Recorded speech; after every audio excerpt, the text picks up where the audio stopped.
అంటే అనిల్ రావిపూడి అంటేనే hit machine అంటారు. ఇప్పుడు ఏటీఎం మిషన్ ఎలాగో ఈయన హిట్ మిషన్ అని పిలుస్తూ ఉంటారు అందరూ. హిట్ మిషన్ ఎలా క్యాచ్ చేశారు మీరు?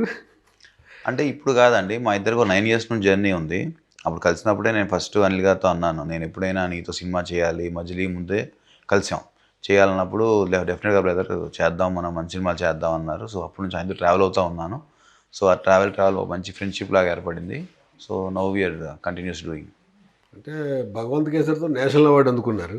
కానీ ఇంత పెద్ద ఫిగర్లు చూడలేదు. అంతే అవును కదా! సార్. అంటే అది కూడా బిగ్ అచీవ్‌మెంట్. బాగా మీకు బ్యానర్ కూడా మంచి పేరు అది వచ్చింది. ఈ సినిమాకేమో కమర్షియల్‌గా మీకు వైబిలిటీ వచ్చింది. అవును. రెండాటిలో డిఫరెన్స్ అంటే ఎలా చూస్తారు? అంటే డెఫినెట్‌గా సార్. ఆ సినిమా చెప్పినట్టు ఏంటంటే అనిల్ గారు ఒక ఇంటర్వ్యూలో అన్నారు. ఏంటంటే ట్ర రిలీజ్ టైమ్ అనేది కొంచెం మాకు ఎఫెక్ట్ అయింది. ఎందుకంటే అప్పుడు పొలిటికల్ ఫ్యాక్టర్స్ వల్ల.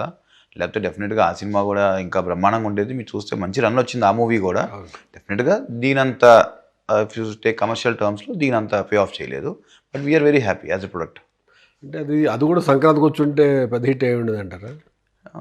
అంటే వి నెవర్ నో సార్. అవి ఉండొచ్చేమో. బట్ అప్పటికే సంక్రాంతి 4, 5 సినిమాలు ఉన్నాయి కాబట్టి మేము కూడా ప్లాన్ చేసుకొని దసరాకి వద్దాం అంటున్నాం. But due to other factors మన చేతిలో లేని ఫ్యాక్టర్స్ వల్ల కొంచెం వి టుక్ ఏ హిట్ అనమాట.